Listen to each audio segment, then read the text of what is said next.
Hey, welcome everybody to the Leatherby Center for Entrepreneurship and Business Ethics. We're super excited to have everybody here. Before we get started, I will let you know that we have many programs here that are open to the community, not just students. We were lucky enough to win a grant here from the Cal OSBA office last fall, which is the Accelerate California Inclusive Innovation Hub. So we have a grant that allowed us to open our doors to the wider community, and we have upwards of like 10 programs that people can participate in. So we have a startup incubator and accelerator. That's a 12-week program run by a gentleman that's an expert in innovation. We offer 100 mentors, and 10 of which run office hours here in this office next door. So you can always swing by if you're an entrepreneur with an idea and get advice from a mentor. We have a female founders support group that meets the third Monday of every month. We have, oh my goodness, we offer a Spanish class of entrepreneurship once or twice a year. And we just graduated 38 Latinx founders of small and micro businesses. So there's a lot going on here in addition to the events, so you can check it out on our website, and just we're super happy to have you all here. And I will introduce you to your moderator this evening.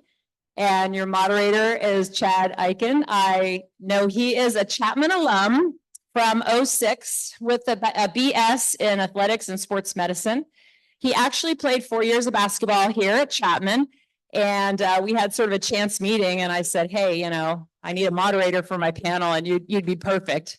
So he has a master's in exercise science from Utah State University and worked with the human performance teams for the LA Clippers, San Francisco 49ers, and USA Volleyball. So anyway, very well versed in sports, and he's going to help us kick this thing off. So everybody welcome Chad, please.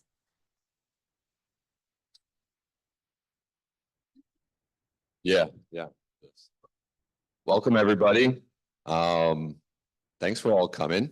I know we have busy lives that we live and can be anywhere else, but you chose to be here. So kudos to you for showing up. I think that's the biggest part of anything in business and life that many of the seniors in this room can tell you is showing up and present yourself well. Again, my name is Chad Eichen. Full circle moment. Pretty cool. I don't even know what this was back in 2006 when I was a student here. But yes, I did play basketball. Sports has always been a passion of mine, as my parents in the room can attest to. I think when I came out of the womb, I was kicking a soccer ball. So this conversation just spoke to my heart, and look forward to guiding this direction. So with that, I'm going to explain a little bit of why we're here. So obviously Chapman's in the backyard of many professional sports teams here in Southern California. You can obviously name a few. Any Dodger fans in the room? What just happened today? 50-50. Okay, that's pretty cool. I'm sure we could talk to Ohtani's team and be like, hey man, what have you done in the last 5 years that has helped accelerate your performance to be able to for you to perform the way you're performing today? You got the Angels today. We got Dennis Kuhl, chairman of the Angels, the Ducks, soccer, LAFC, Angel City, women's sports obviously is taken off astronomically thanks to all the women that continue to compete at a high level. Let's see here. Also, Chapman, number 4 in film school, right? A leader pioneer in the media entertainment world. I'm sure many of you here are part of that program. The highly sought after sports management program that was founded by Pete. Let me make sure I get the name right. Evan now, is Pete in the room today? Pete, there he is. Wow, just right on call. Pete, yes, thank you for your contribution to the program to be able to get this program off the ground. Who is also now taught by Matt. Is it White? Matt, are you here, Matt? There he is, Matt. Appreciate you coming. He's a leader of the programs here today. And obviously the boom and the integration of technology, media, entertainment, AI. Holy heck, don't get us started on that conversation because that's we can go down rabbit holes. In addition to athletes building their brands, talking about NIL, name, image, likeness. We're going to get into that. Talking about teams, how that leads to venues and engagement within fans. Intuit Dome just opened. SoFi Stadium, they're here in our backyard. Anyone been to SoFi? Right? Many of us. Okay. Anybody been to Intuit yet? Hopefully not the first night of the Bruno Mars concert.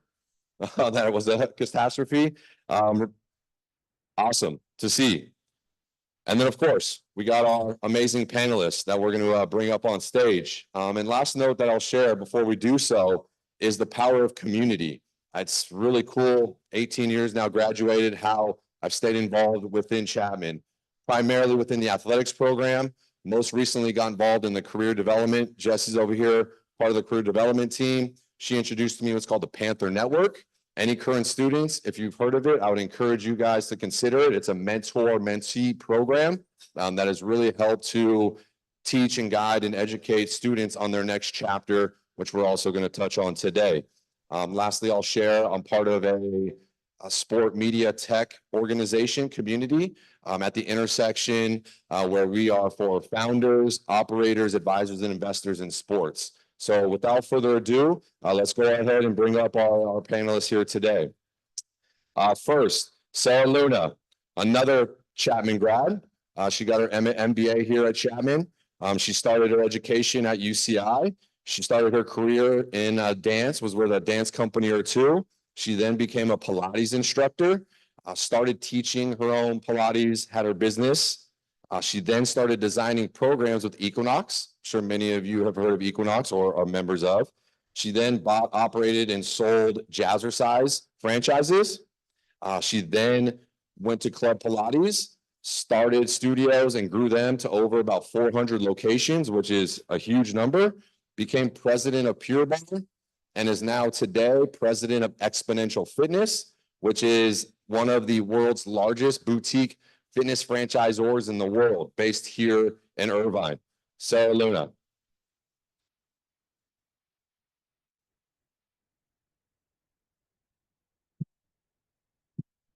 Jax Jarugi is up next. Jax is had her degree from Cal State Fullerton in marketing with a minor in econ. Former four-year collegiate esports player. So for any of the esports gamers in this room, Jax will be one of your go-tos. She was a leading professional competitor in a couple open leagues. I had to teach myself on what this all meant because I was not a gamer. But Overwatch, which was powered by Blizzard, and Apex Legends, which was powered by Electronic Arts, EA. She now teaches and coaches esports program. Today, she is the program director at IVC, Irvine Valley College, and she is very passionate about integrating esports into education. Let's welcome Jax.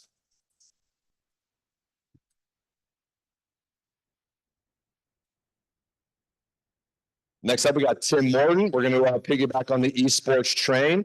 Tim Morton got his education at UCSD in computer science. He started his career at Activision. He has led development teams at Blizzard and EA. He's also led publishing deals with various publishers, including a couple you might have heard of these: Star Wars, Marvel, James Bond, Transformers.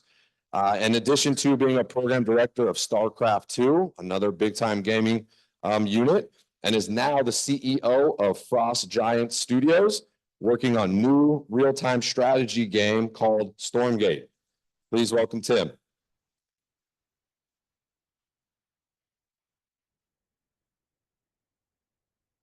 Next up, we have Dennis Kuhl. Dennis Kuhl, originally hailing from New Jersey. He received his business degree from the University of Arizona, as he would say, bear down. He joined the Los Angeles Angels in 2003. We were just talking in the back room. He said, yeah, unfortunately, I don't have the hardware to show for it because if anybody remembers, in 2002, the Angels won the World Series, which was also the same year that Chapman Baseball won the World Series as well. Fun fact for the day. And he now, in 2009, was promoted to be the chairman for the Angels, sitting alongside Artie Moreno, who is currently the owner. His primary focus has been surrounded around civic affairs, community outreach, overseeing their flagship radio station, AM 830, and serving as president of the Angels Baseball Foundation. Under his leadership, the Angels have expanded tremendously within growth and advancement with their sponsorships, marketing revenues, their nationwide expansion, and promotion of the Angels brand.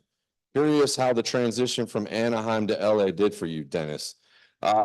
He was commonly referred to as Mr. Community because he is involved in a dozen plus charitable initiatives, a couple being Chapman's Board of Governors, the LA Sports Council, quick plug, the Sports Innovation Conference, October 14th, SoFi coming up, Tiger Woods Foundation, YMCA, Boys and Girls Club, and many more. Please welcome Dennis.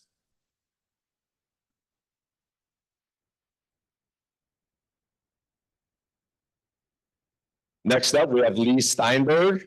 Lee Steinberg hailing from Los Angeles, received his undergrad in political science, also received his law degree from the University of, or I should say UC Berkeley, go Bears.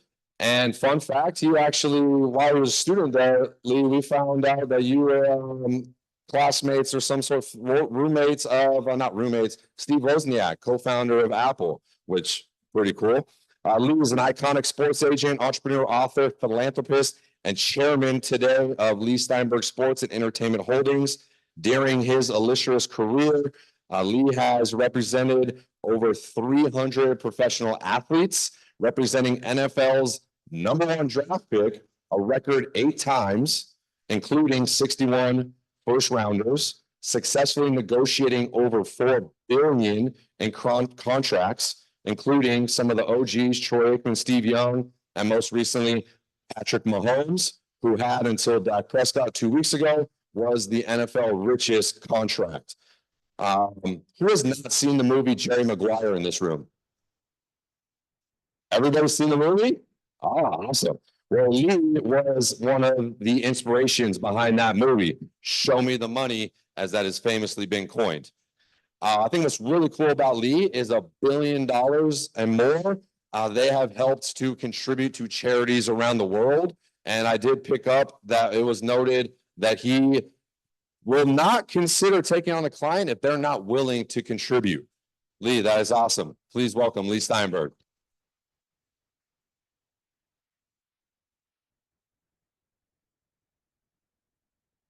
Last up, we have Ivory Soley. Ivory coming from the East Coast of New Jersey. Got his education and played football at Delaware. Followed that with a successful 9-year career in the NFL, including 5-time Special Teams Player of the Year with the Rams, at the time, the LA Rams, a trip to the 1984 Pro Bowl, played in Super Bowl, was it 14? Super Bowl 14.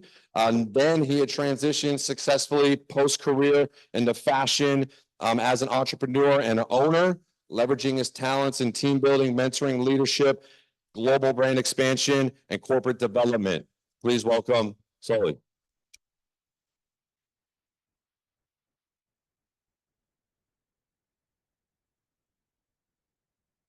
All right. Well, with that said, let's get the show on the road. First question, we're going to break some ice here. So we decided behind in the green room that we were going to ask in a short amount of time, what is the favorite part of your morning routine? Sarah, let's start with you. Okay, should I take this off?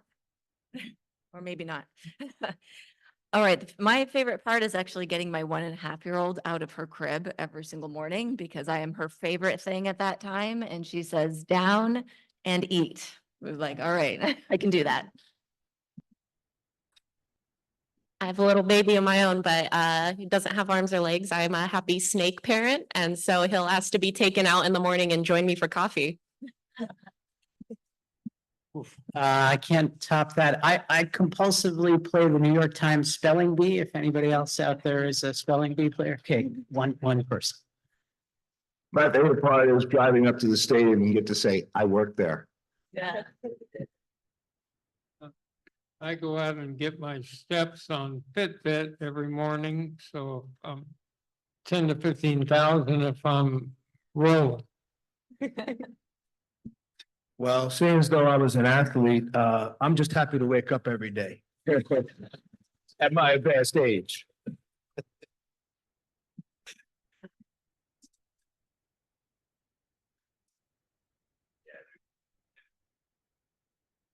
Awesome. Thanks for sharing. A snake. Wow. Okay. I wasn't seeing that in the forecast. So yeah, so I just shared your guys' introduction, which I normally don't like to do because this is your story, your journey. So within a 2-minute period of time, Sarah, or panelists, can you please share, add anything to it, any advice you would give from what we just shared with your intro? Sure. So it was mentioned that I was a professional dancer, and so I went from dancer to MBA school, and actually met my husband on the first day of school, and he was the only other theater major that was in the business class. And so happily married 8 years later, and have 2 beautiful girls. But I do have my dream job. I am teaching Pilates when I want to. I'm doing business every single day, growing entrepreneurial businesses through a franchising model. And have a global business with over 3,000 locations, and running a public company, which I never thought I would go from ballet shoes to running a pubco, and sitting on earnings calls, developing earnings transcripts, meeting investors.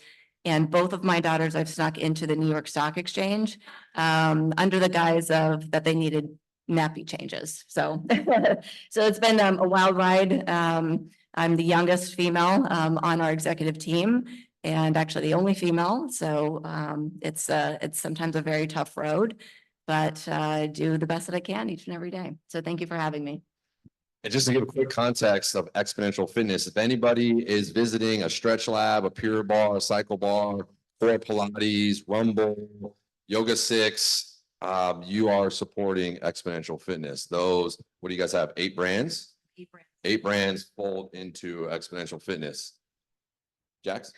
I guess just kind of adding on a bit to myself, I do a lot of veterans work. I'm a dependent of a Marine Corps veteran, so it means a lot to me. I'm a head of an organization known as Warrior GMR, and they specialize in using esports and gaming to help veterans transition back to civilian life. And so I like to be involved in a lot of those things and just showing people the power of esports, especially in the education sector, and just what it can do for people, especially our most important people in our country who lay down their lives to serve, and how we can help overall. Yeah, for my part, I think game development, which is really the part that I'm focused on, even though that helps power esports. It involves a lot of time sitting behind a computer, sitting in an office, and we very consciously try to remember that our ultimate goal, our ultimate purpose is to make people happy, to bring joy to others. So yeah, really trying to also enjoy the journey ourselves as we build products. But yeah, I think, it is the entertainment business. So we try to find some joy ourselves as we do what we do. We're also in the entertainment business, and some nights are better entertainment than other nights. But I've interviewed several Chapman students about getting into sports, and I wanted to say that it's about relationships. Artie and I have been together for over 50 years, working together side by side. So I remember when he bought the Angels, he asked me, called me up and said, join me for a beer. I was working in Los Angeles for an outdoor advertising company. And he said, would you like to be president of the Angels? And I said, yeah.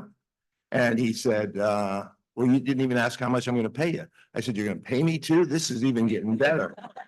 But it's about relationships and entertainment and getting to know your fan base. So for the last 50 years, I've tried to find ways to use sports to impact the larger community and make a difference. And we ask our athletes to go back to the high school community and set up a scholarship fund or work with the church or Boys and Girls Club. We ask them to go back to the university community and endow something. And at the pro level, put together a charitable foundation based on some problem that's compelling to them that they'd like to make an impact on. So we put the leading business figures, political figures, and community leaders in each of those areas. And we can tackle bullying, and we can tackle Lennox Lewis did a PSA for me, the boxer, rule men don't hit women. And we had Steve Young and Oscar De La Hoya cut a public service announcer that said prejudice is foul play. So we can tackle a whole variety of problems, and that really is the ultimate goal here to try to do. I think the most important skill in life is listening. If you can draw out another human being and understand their deepest anxieties and fears and their greatest hopes and dreams, and you can put yourself in their heart and mind, you can navigate virtually any situation gracefully.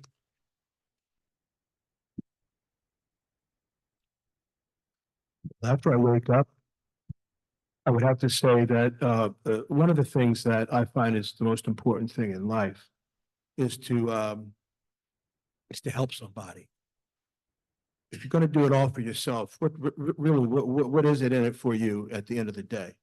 Because there's really nothing to do at the end of the day but say, oh, guess what? I got this trophy. Oh my gosh, I can look at this trophy all day. That's not what I do. So instead of, I was an entrepreneur. I work in intellectual property. I owned a fashion company. I sold the fashion company and started brand building other companies. I worked for a company by the name of Pele Pele. We do leather jackets. Who knows what Pele Pele is about? If you kids don't raise your hand, I don't know what's going on. Okay, there you go. I got some back in the back. That's what I do right now, and I build that brand worldwide. We have worldwide existence, and I do that for other brands. I work in intellectual property. So that's what I do to put the food on the table for my kids and me. But what I do is I coach. I've coached at Servite from 2009 until 2 years ago. But and now I coach with Edison at the Edison Chargers. The thing that's most enthralling and deep, and the thing that I give away is every bit of knowledge that I have and give it to these guys and see how they can apply it to the football field, which eventually is going to apply to their lives. And if anybody doesn't believe that, you didn't play football, because that's what football is all about, is giving everything you got for your brother that's right next to you. So thank you for having me, by the way.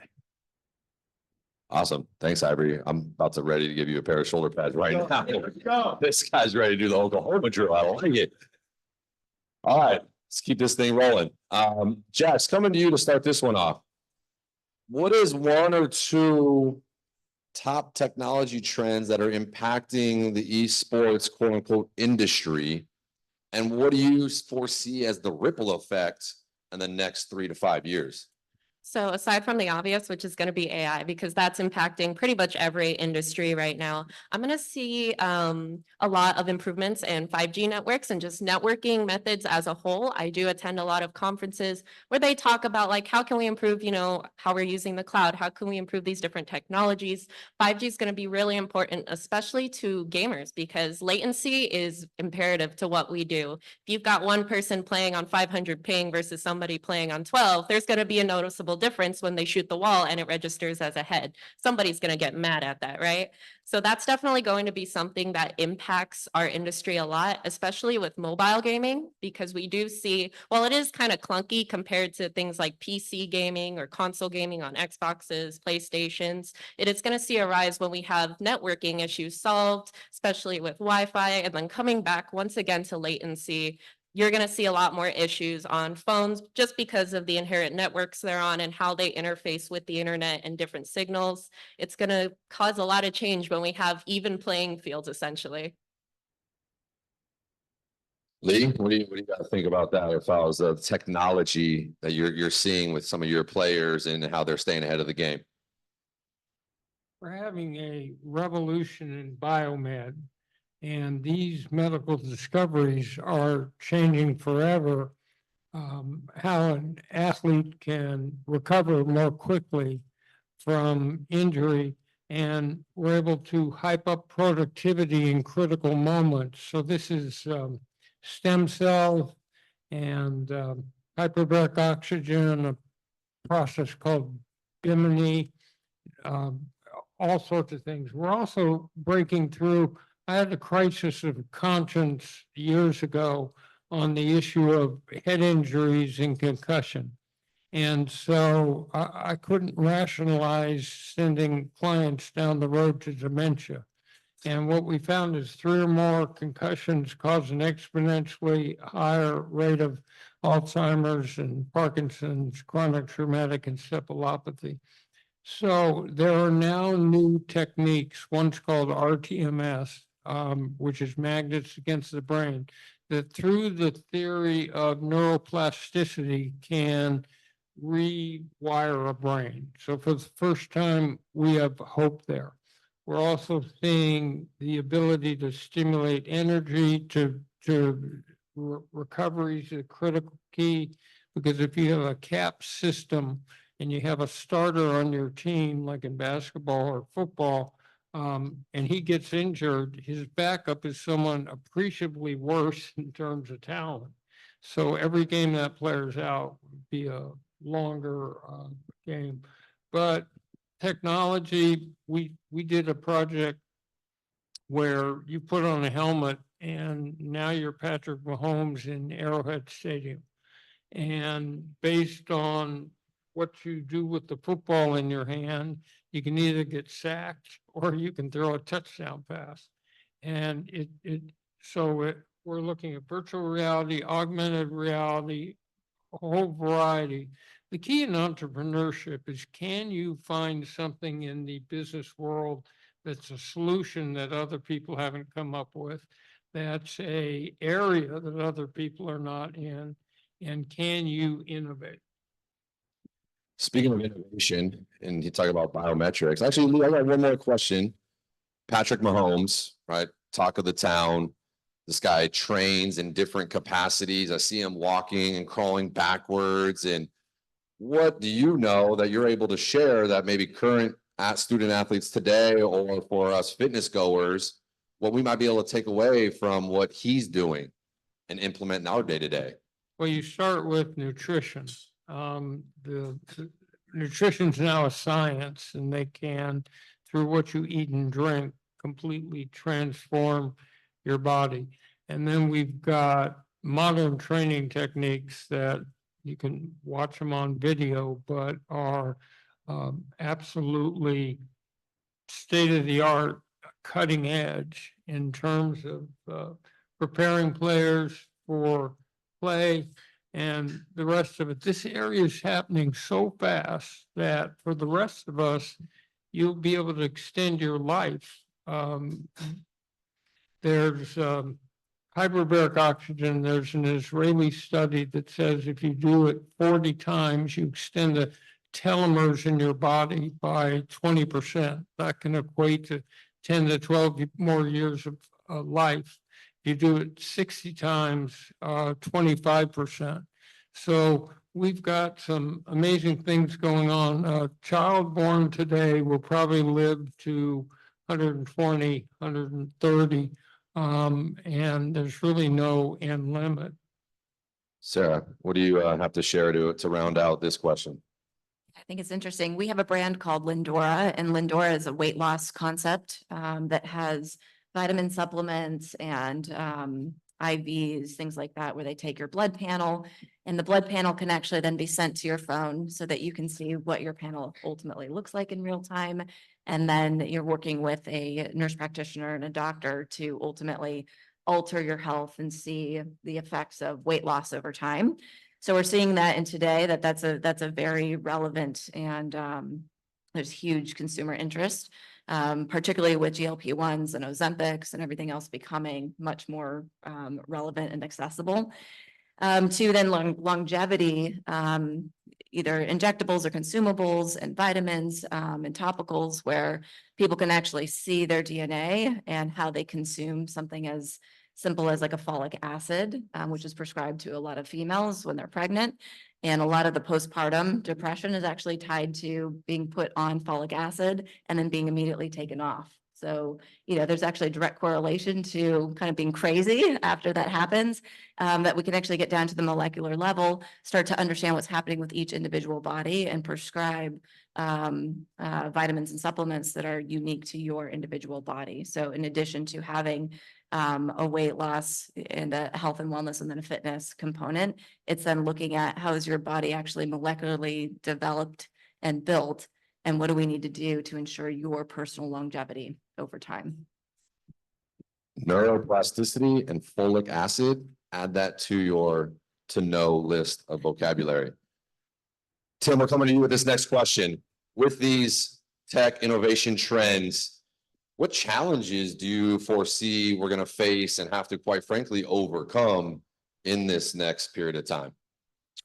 Oof, boy, for video games and esports, I think it's still a growing field. And for esports specifically, I think it is still so young relative to professional sports, and, all of the structure and systems and even the business that has grown up around professional sports is so much further along than esports. So I think for esports as an industry, there is still a lot of maturing to happen. But even beyond that, games are much more mercurial, video games, than the games that have become professional sports, like, soccer, basketball, football, baseball. These sports have been played for a very long time. A video game, typically, if it lasts 10 years, that's surprising.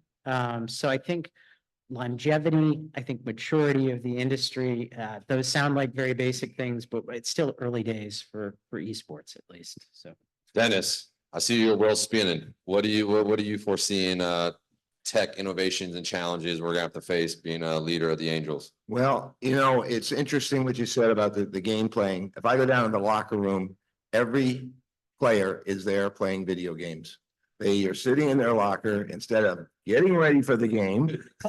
They are playing video games. The sports, it seems that are taking on new challenges every day with the esports, and it's what I know about esports is about that much, and I'm still old school, but but I can see it, I accept it. It's going to change the way that the games are played. It concerns me when you get into the videos and you get into the other things that can come from it, whether it's gambling or, not paying attention, not doing your exercises, because what you're saying is, what you said, Lee, is it's fantastic. It's what's going on out there. But what's going on with us and all the other teams is Moneyball. It was going back to, we've got Harvard graduates running numbers every day and more data to, this guy doesn't hit well after 6 o'clock on AstroTurf on Mondays. I mean, there's so much information out there, and it gets back to, they're not very knowledgeable guys, and we're trying to get that across to them to use that stuff. But like I said, e-games, very little I know about, but I know it's out there. I know it's gonna take over a lot of things. Ivy, do you have anything to close out that question, or should we move on? This is a very slippery slope for football, for example. Both from the player's perspective as well as the coaching perspective. AI is a dangerous word right now, because you can change a play on the film the slightest way, and then that play changes than when you're scouting for. You know how the NFL is a real pincer about you're not supposed to be trying to steal anybody's information. It's on honors. It's on the honor system is what it is. So if we don't play the game evenly, the game is going to change. I'm really actually scared about this with regard to where AI is. I mean, we used to come where we would have a guy upstairs and watching the game. And that guy was really the most important guy on the whole coaching staff, because he knew what was going on and he knew what was going to be coming. And he would go ahead and suggest what the next play or what the next defense should be. The problem is with this new technology is Where does it start and where does it end? Because you can basically pull all the information that you need and then change it. And then now you have one team that is at a shortfall and one that's in a superior position. And that is not the way a sport will grow. It has to be evenly enforced. So touching on the one of, if not the largest conglomerate of sport and entertainment right now, football. And these massive contracts that are unfolding between the media rights that are leading to these networks. All of a sudden, the colleges, you got these conference realignments because why is Pac-12 now consolidated to the Big Ten? Because, my opinion, dollars. How do we envision media and this digital content creation and this streaming phenomenon to continue to impact sports? Lee, maybe that's a good place to start with what you're seeing. So understand that the economics that go into negotiating a network rights fee are different. Les Moonves famously came out a couple of years ago and said, I just won the right to lose $100 million on Thursday Night Football. So the play is the bottom line value of the network because you can show your promos for Monday through Friday broadcasting. And that's why this spigot's not going to stop. We have more people in it. You've got Peacock and Amazon and all sorts of people who are now bidding on the rights package. So this will continue to go up. This last couple of years has seen the confluence of the most dramatic changes I've seen in 50 years in sport. And it's NIL, which changes everything, which turns recruiting into a money game. It's NIL, it's gambling. There was an impregnable wall that sat in front of sports and was never to be breached.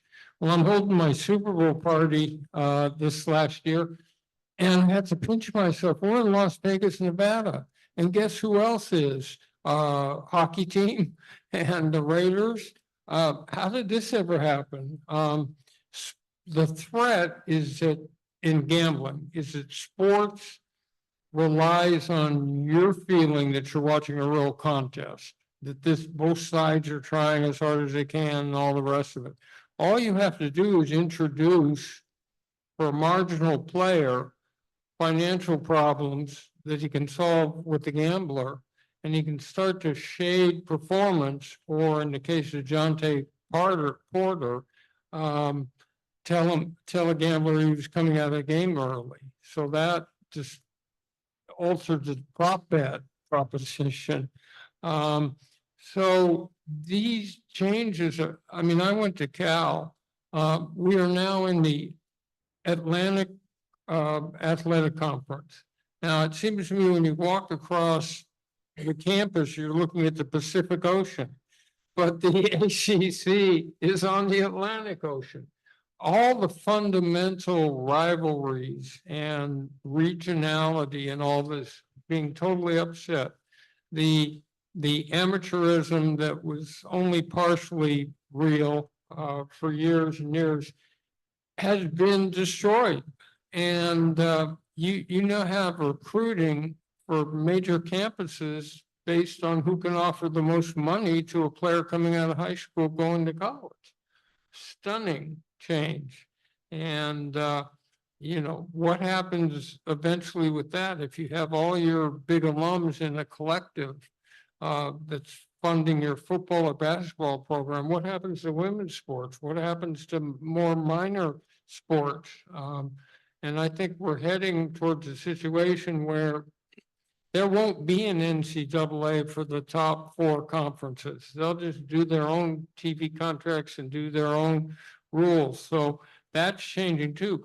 The fact that you can walk into the Washington Commanders Stadium and while you're buying a hot dog, oh, incidentally, you can place a bet inside the stadium is an amazing change. So I think we're seeing the conference realignment, gambling, all these different trends are leading to unintended consequences, which is that no one thought through the end result of granting each of these things. And the NCAA held on so tight to athletes extra money. And they could have solved this by just giving athletes at need a few more dollars to spend, and they wouldn't do it. So Nancy Skinner, the state senator, passed SB 206, which put California in the position of doing this. And what are the effects? If Caleb Williams makes $12 million his last year at SC and off the field deals, does that affect his relationship with pro sports? I mean, there are so many imponderables. Oh, incidentally, when you watch a football game today and you see DraftKings and one more ad and one more ad, do you not think that's going to produce a new generation of gambling addicts who are going to be in big financial problems? I do. Pivoting to esports, correct me if I'm wrong, but I think Twitch might be the leading streaming within the sport ecosystem.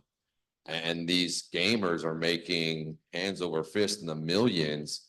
Tim Jacks, you can elaborate or share how this streaming phenomenon is impacting your guys' industry. Yeah, I guess I'll go first. And for what it's worth, yeah, Twitch definitely is biggest in the Western world. There are some platforms in China that are even bigger there. Korea has their own. So there's a little bit of globalization that goes on. But in all of those markets, what you said is absolutely true, that there's an opportunity for players to build personal brands and for that streaming revenue, even directly, to be very lucrative. But of course, sponsorships and other things flow out of that influence that they build up. I think we probably share this with professional sports. It'd be interesting to hear from those guys, but you're absolutely right. If you want to dovetail, Jax.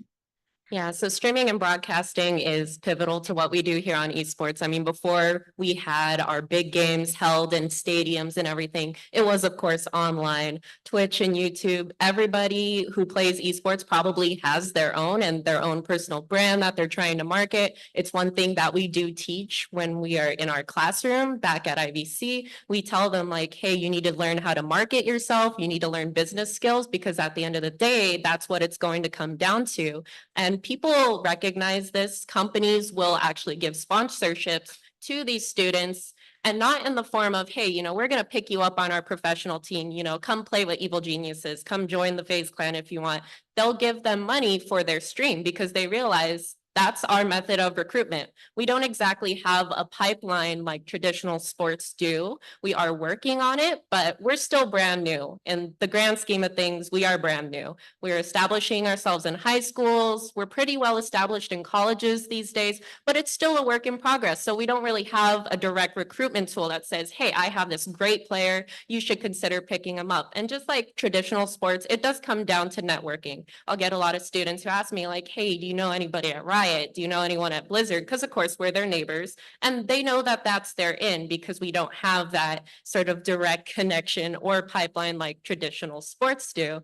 And it's super important to what we do because, like I said, it's a personal brand. If I mention Faker, everybody knows what game he plays, what team he played on, and that he's a huge millionaire, at least if you know anything about, esports at all. If I mention Pokimane, you know who she is, you know how much money she makes. It's all about personal brand for us, because that's how our players get onto teams. People will happen to walk across their stream while they're on Twitch, and they might be the owner of a company or a team who is looking for players, and that's how they get them. Thank you. Thank you for sharing. Sarah, I'm going to come to you next with this question, then we're going to bounce past it to you, Dennis. AI, data analytics, transforming and making decisions. As a diehard Dodger fan, I feel like others Dodger fans in this room, we've fallen to this conversation because it's the 6th inning. Do we keep Kershaw in? Do we let him go to the 7th? oh, analytics say he shouldn't face the batter 3 times, so let's pull him. Then we get roped, or we leave him in, we get roped. Curious from the fitness, quote unquote, world, how are you guys approaching this technology and making informed decisions? For us, it's about the consumer at the end of the day. So what we're watching is what is the consumer doing? We track cell phones, not us personally, but we leverage technology that tracks cell phones. Throughout COVID, we were actually able to see where people were going. And so we saw that they did the grocery store, the post office, Pure Bar, and then they went back home. And we also were able to see, did they actually switch over from one of our concepts to a competitor concepts during the COVID timeframe. We had our studios operating through the majority of COVID where they could. So we were actually able to capture market share, but that was a validator for us that our methods of continuing to market, continuing to have a presence in the community versus boarding up our doors and shutting down our studios was actually working. So we do that from a business standpoint, watching our consumers and then knowing exactly how to market and be at the right time, right place to meet them where they are in their local communities to bring them into our 4-wall experiences. I'm not, I know, Ira, you're a little afraid of the AI. We're not. We think the more data that's available to us, the better we can make decisions. But we are dealing with human beings. It's been a rough year for us with injuries. But we still have to pay those players. Whether they play 1 game or they play 2 games, they get their full salary. How do we get them back on the field? As Lee was saying, I like the thoughts that are going into this where everybody's trying to figure out how can we get these players to play more. What you're saying, Chad, is very interesting where the guy 3 times through the lineup and all of a sudden he doesn't come out again. I go, well, where is he? Well, he went through the lineup 3 times. They're going to start hitting him, and it's happened. And more information we have, the better off we are making decisions. That goes right from our scouting department to our marketing department, all the way up the ladder of what we need, the information that we need, and the type of information. So we're welcoming it. So speaking of information, tell me if this is too soon. How much information did you guys use to make the decision to let now called Showtime Ohtani leave the Angels to come to our beloved Dodgers? How many reasons? 700 million reasons. I tell people all the time, I say, I didn't see anybody else bidding on him. We were up there, but I guess that was a rounding area for them, for Guggenheim. So they didn't worry about it. I do know that Shohei should hire a new accountant. But had to throw that in. It just didn't pencil for us. It really didn't pencil. It's a lot of money. You don't know if he's had 2 surgeries. So we played the odds, not too many guys come back from two Tommy John surgeries. So we got as much information again as we could and looked at his stats and where he was. And, he wouldn't have gone if they did not institute the DH in the National League. So he's doing that. And we hear he may even pitch in the playoffs. So good luck to the Dodgers. I didn't mean that. We're going to switch gears here a little bit, and audience, get your wheel spinning because we're going to come to you guys for some Q&A as well.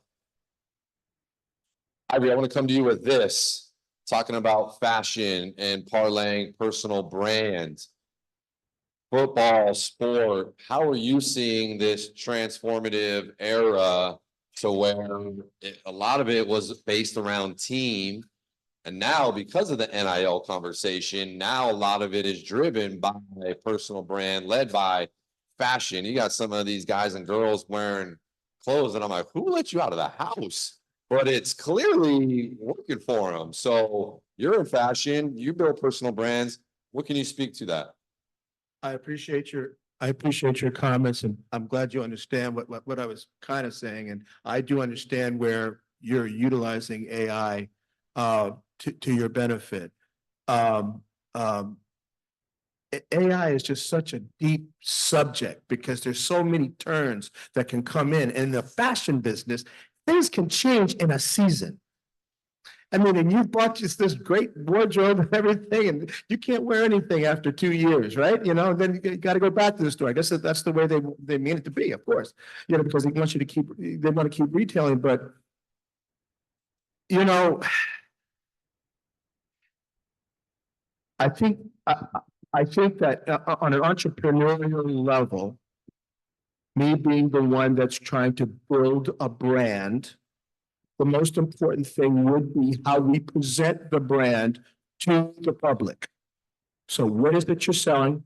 Why are you selling it? What's better than, what's better with this than this other thing? If I can get that edge, I'm gonna tell you, I'm in the business where they're gonna use AI any way they can. And absolutely, even if it comes down to being a little bit shady, and that's where it's gonna get a little bit testy for me, because it's gray.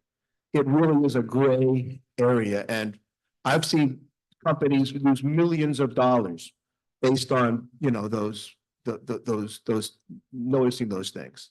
You were gonna say something? Oh, okay. Thank you. And I'm just thinking, because many students in this room today and non-students, we have social media accounts, IG, I don't know if Facebook really anymore, except for the parents probably in the room, TikTok, Snapchat. I think it's something to be mindful of when you're talking about building your brand. That's And right. many folks that are going to be looking for a job is making sure that what you're putting out there, that sometimes you can't hide, is polished to protect your future and your brand. That's I believe correct. you're gonna And say I'm something. gonna tell you exactly. Social media in the fashion business is, well, it's exponential, the move of it and executing on it the correct way. Because I've seen brands go from being multi-million dollar brands to actually going out of business because they didn't represent their brand the way they needed to represent it. And you're exactly right. And that's where it's gray for me. You know, I'm not, I mean, I'm into social media, but I don't, it's too mind blowing. It blows my mind. You know what blows my mind even more? Is that these high school kids are getting paid with NIL money more than I made in my first 2 years in the NFL, and I'm pissed.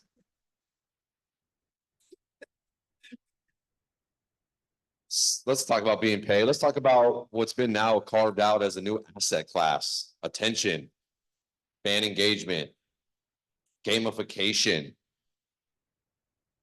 What information can we share to the audience that folks are looking to get into that world and monetize and capitalize on that growth? Tim, well, what do you have to share on this digital creation being an asset class today? Yeah, I'd say it is a very crowded competition for player attention. By player in the game business, of course, we mean consumer attention. And everything we've talked about, I think, in terms of building personal brand, in terms of building company brand, goes towards being able to cut through that noise, being able to claim some of that attention, be it for the benefit of an organization, for the benefit of an individual. So yeah, it's certainly something we think a lot about from an entrepreneurial perspective, but that I think everyone who is coming up in the industry also thinks a lot about just building their own personal brand towards success. So yeah. Anyone else want to contribute to this asset class of gamification, engagement? I can jump in.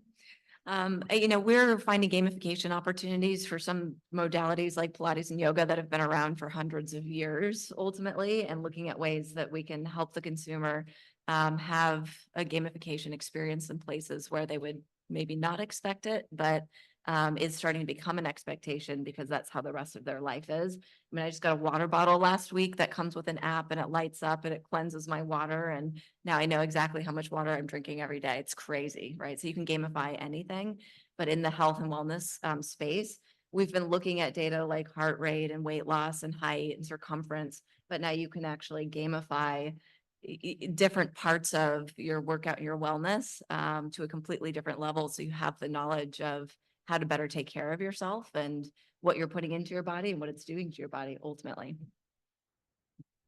Thank you. My last question before we open this up to the audience, because I see some fidgety folks out there. Let's go down the path here. Advice you would give on being more involved in community and creating a quote unquote legacy for yourself. And if there's anything that you want to share where us here today can help what you guys are continuing to build. Should we start with Yeah, Dennis? we'll put it back. As I said before, giving it back is, I think, part of who I am or who I try to be. And I give back to my daughter who's 12 years old. I give back to my 14 through 17-year-old class of football players and give them my experience. Of course, my experience now, based on our conversation today, is far different than it was when I played and when I was in their shoes. However, the basics never change. You as a person and the things that make you tick never change. What makes you jump over that box? What makes you jump over that box and clear it and do it for the betterment of the guy standing next to you? I think just the inclusiveness of helping somebody and then having them help somebody. I mean, I think we need a little bit more of that these days today. Sorry, but that's the way I feel. Yeah. And if there's any specific organization you're involved in that there might be an opportunity for someone in this room to help that. I mean, I know there's people that are always open, students open for internships, want to get more involved. They might not have the financial resources yet, but have the time to maybe support. So what you ought to do if you're trying to break into any field is network and learn how to go to a place like this, meet as many people as you can, put a name with a face and maybe take their card, and on the back of it, it's like a middle-aged man with boring on his nose who's talking about plastics. But go on to LinkedIn, go on to all those different sites and network. People older than you will be happy to mentor you. People younger than you will look up to you. It's your own age, it's your competition. So here's an example of how you can use sports to make a difference. So if I was the age of the students here, the primary thing I'd worry about is climate change and the effect it's going to have in all sorts of ways on what your lifestyle would be. So I took a bundle of sustainable technology in wind, solar, recycling, resurfacing, and water, and took it to stadia, arena, and practice fields to drop carbon emissions and energy costs and transform those venues into educational platforms. So you have hundreds of millions of people going to games and they can see a waterless urinal, they can see a solar panel and think, how do I integrate this into my own home or business? And we have athletic superstars on a Saturday morning cartoon show we're thinking about, to fighting for the environment and comic books. So you use the cultural symbols that have cachet to try to make a real difference. And in the same way, we took older players and had them talk to high school athletes about being against bullying, because they sit atop the food chain in high school. And if you can get them putting their arm around some poor woman, student who has a hair lip or stuttering problem or whatever it might be, they can change the culture of that school real fast. So my dad used to say to me, when you're waiting for someone to fix a problem or make a difference in the world, and you keep waiting for they and them to do it, the amorphous they, older people, political figures, business leaders, he would say you could wait forever. The they is you, son. You are the they. And so it's a matter of initiative. And with younger people trying to get into it. I once asked the greatest salesman in the world what his secret was. He said, "I don't fear rejection." So you have to be able to go into this with the sense that you may get turned down, but you've got a vision, optimism. You can see light at the end of the tunnel, and you have a belief in yourself. We have a program at the Angels, an internship program. And if you ever have an opportunity to get into an internship program, take it, no matter where it is. Be willing to be flexible. If it means moving and whatever, take it, because it's probably the best thing that you can do to get into an organization. You want to get your foot in the door. Once you get your foot in the door and you get known of what you can do, and you have to sell yourself of how good you, what makes you better than the next person, that's key. And as I talked before, it's about relationships. But getting back to the community, I just want to touch on that for a second. That find a charity that you really believe in. Find a charity that you want to be part of and give it your all. You'll make more friends and you will see satisfaction. We started a scholarship program in 2006, full rides to, and right now I have 95 kids that we are in college that we support, and we have 59 kids that have graduated and gotten jobs and everything, and we changed their lives. And that's what you want to do. You want to get into a charity that change your lives, and it can be any of them. It can be, you know, from Heart Association down to the smallest, but get involved if you can. Awesome. I'll try to dovetail on that. And it sounds like we're sort of talking about breaking in, but also giving back. A number of the local Orange County game companies, particularly startups, are involved in a group called Gamers for Chalk, which is Children's Hospital of Orange County. Some great networking opportunities to participate in. There's a chalk walk every year, but it is actually a community of local game companies, many of them that are involved in esports, like Frost Giant or Dreamhaven. So yeah, that's one particular local charity that's a great one to get involved in, to build some connections in games and in esports. As for advice getting into the esports industry, you don't necessarily have to give up what you're doing. I get a lot of students coming up to me and asking, hey, you know, I'm in accounting, or I'm a pre-law student, I'm in meds, I want to be a part of the program, but I'm really bad at games, or I like them, but just the casual ones. And I tell them, like, no, you are absolutely welcome here, because at the end of the day, we're a full-on industry. We're not just made up of the people you see on the screen who are playing those games in front of you. Somebody had to work out the prize pool. I mean, 2016, we had a Dota championship with multi-millions of dollars. Somebody's got to deal with that money, and it's not going to be those players, because I promise you, you won't see it again if they do that. Somebody has to do the contracts for the players. We need lawyers. We do need people in medical, in esports. What happens when a player gets carpal tunnel? What happens when these players accidentally hit something a little too hard, messes up their hand, becomes a little jittery? When you're playing games like Valorant, where precision is absolutely key, one tiny little jitter is going to cost you an entire tournament, right? So anything you are studying, I guarantee there's a place for you in esports. I even studied physics in college. There's a place for physics. I'm currently on my space game trend again right now. And the map of the game is a 1-to-1 scale of the Milky Way galaxy. They consulted astrophysicists for that. I guarantee you. They did not ask just some random professional gamer. They didn't go up to Pokemon and be like, hey, what do you think the galaxy looks like, right? They didn't do that. They asked real physicists. So anything like that, you can definitely get involved, even if it's not directly in the gaming industry. And as for charity, gaming has a lot of opportunities, and Tim just talked about a bit of those.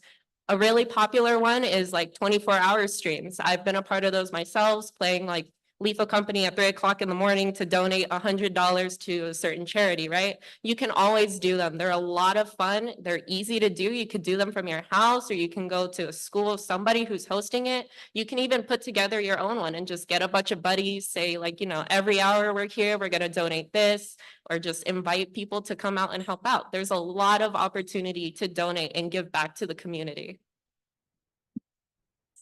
Yeah, I think at the end of the day, we're communal animals. And so everyone's looking for connection, whether that's in person or online.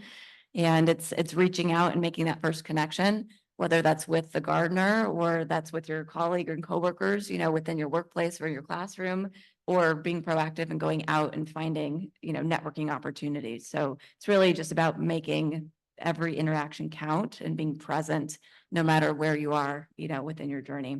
And we support Miracles for Kids. That's a local charity that supports families who have children who are dying of cancer. They do have a gala coming up in October, and they are looking for business sponsorships that can be voted on and purchased ultimately, and then volunteers throughout the holidays to decorate houses and do gifting. So look them up. Thank you. Audience, all right, you're up. Your time to shine. Oh yeah, let's give a round of applause. Thank you, thank you. Okay, since we got a sports group here, this is called the catch box. This is what you're gonna talk into. So who's ready to catch it and ask the first question? There it is. Couple. That's legit. All right. This question is oriented towards Jackson Tim.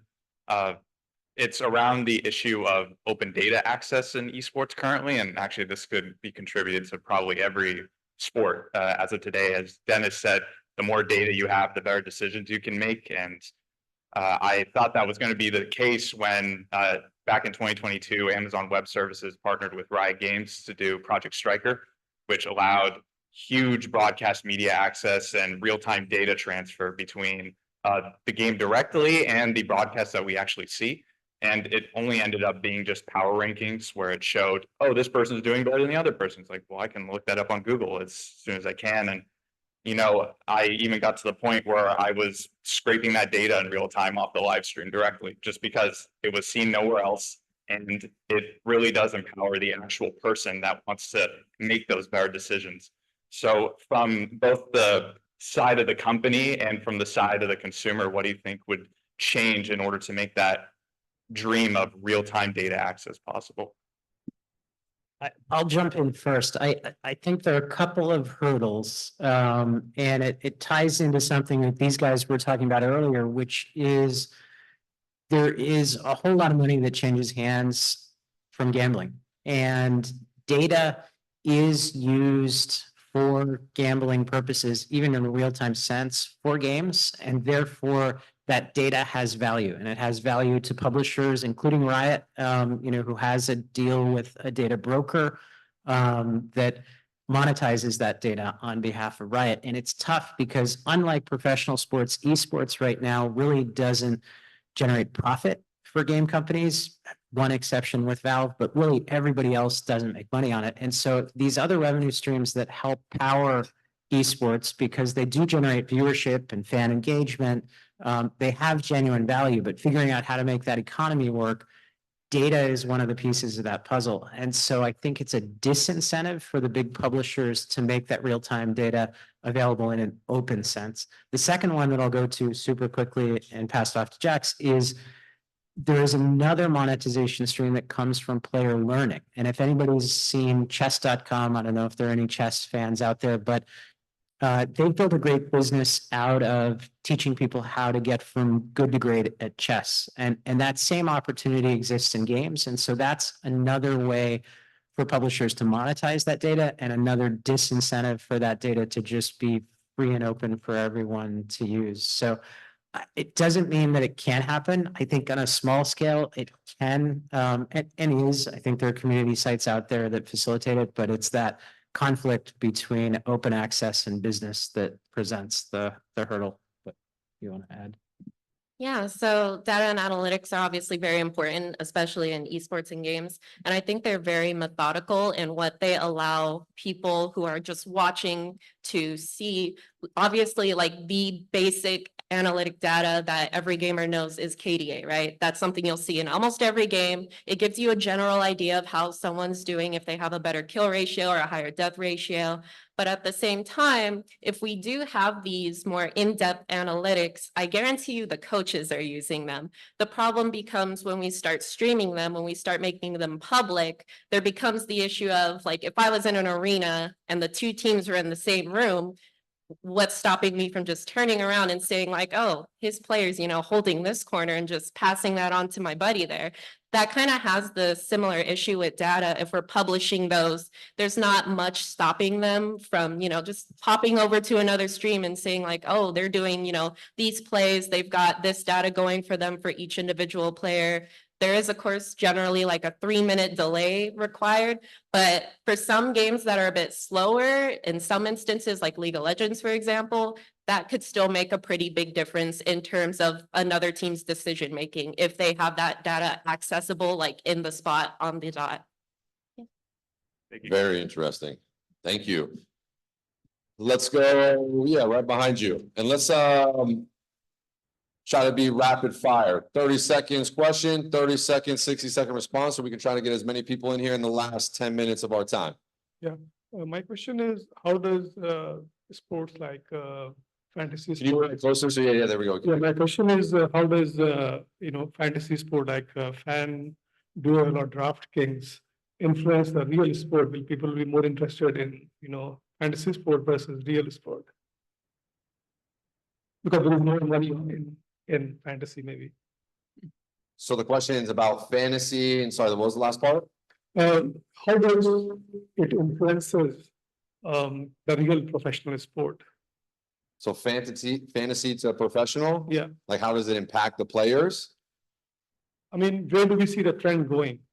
Or where do we see the trend going with fantasy sports? Yeah. Got it. Anybody fantasy football, baseball, hockey, basketball players up here?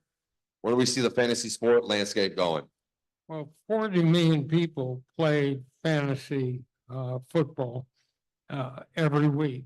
It's going to continue to expand because it gives people a way to watch a game that's totally out of hand, but stay interested because their bet, is on their player. And it's become institutionalized. So there's a certain time of year in the late summer where you can see a bunch of guys with pizza boxes and beers who are roaming through the streets on the way to their fantasy draft, right? It's become a whole way of life, and it's a big stimulus for sport. I wanted to mention that I brought with me an ex-Chapman student named McKenna Dunn, who's now part of one of the little executives of our thing. So that's my contribution to entrepreneurship. Awesome. Thank you. We got a question right here. Give it a good toss. Don't drop it, Pops. My question is for Mr. Cool. My name is Kula Brunson. I'm a student here at Chapman University and the director of operations for their baseball team. I know in the past it was a lot more common for general managers and scouts to be former players. However, there's been a huge shift in that. I know you touched on a few reasons, but what would you say are some major ways to break into the industry at the Major League Baseball level? On baseball level? Yeah, Major League Baseball level. Major League Baseball level. You're asking for a big jump there. Which is difficult, I try to tell young students that interview me, I say, you may have, if you really want to get into sports, you probably have to move. You'll probably have to take the first opportunity, whether it's selling tickets or selling popcorn or whatever. You got to get your foot in the door and build that relationship and be as good as you can be at selling popcorn. People recognize that. And I'm sure all of us up here, we see a student or we see somebody that's gives it 110%. We're going to keep that person. I talked about the internship real quick. The young lady, Lilia, that works with me in the foundation, she was a finance major. Now she's the director of the foundation. You don't know what you're going to do. Keep your mind open, but that's a big jump. Well, one thing to remember is that your challenge, if you're trying to get an internship, is to distinguish yourself from the thousands of resumes that we get every year. So I was speaking at Baylor, where they have the Dr. Pepper Hall of Fame. And I told the students that because I love the drink. Well, about a week later, shows up a bottle of Dr. Pepper in the mail. And instead of 1860 whatever, It's got 1975, which is the year I started. It's got a picture of a young man. And on the back, it's got the ingredients. Perseverance, 100%. Loyalty, 100%. Creativity, 100%, and everything.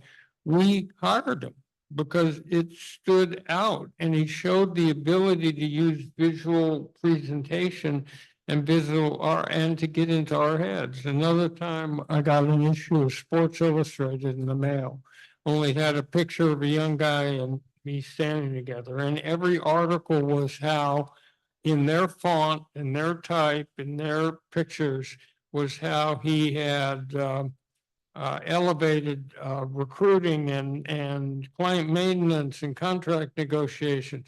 Clever. We hired him too. So be a little innovative when you're trying to attract the dentists of the world. And it's an audiovisual world, you know, instead of sending a flat resume, you could send a video. You could send something clever. You need to research who Mr. Cool is and what might attract him. Is there anything in his background you can find that you might want to speak to? Instead of just applying, do the research and use your creativity to distinguish yourself. One quick note, speaking of baseball, 3 of my former classmates today are friends. One of them is the VP of ballpark operations for the Angels, Brian Sanders. Another one, Matt Ricardo, is head of baseball for CAA, if you've heard of Creative Arts Agency. And the other, Jeff Levering, is the voice of the Milwaukee Brewers. So there is a path. We were going to take one more question on this side of the room, and this gentleman, he was assertive. He flagged me down. Here we go. Oh, well, thank you so much. Just wondering, I'm an entrepreneur, businessman, and we provide mental health care and as well as affordable housing. How does that fit with the you guys up here? How is there some type of connection or collaboration for someone like me? Yeah, so like I said earlier, I do a lot of work with veterans, and one thing that we really hone in on is the fact that they use video games as a way to help with their mental health. I mean, it helps them de-stress or just gives them something to do so that they don't have to think about other things and just calm down overall. There's definitely a big place in the gaming and esports industry for entrepreneurs like yourself, because so many people are using video games for that purpose. I mean, at the end of the day, video games are designed to be a world where people can escape to and just take their mind off of things, lay back. So there's definitely a spot there. Thank you. Awesome. One more round of applause.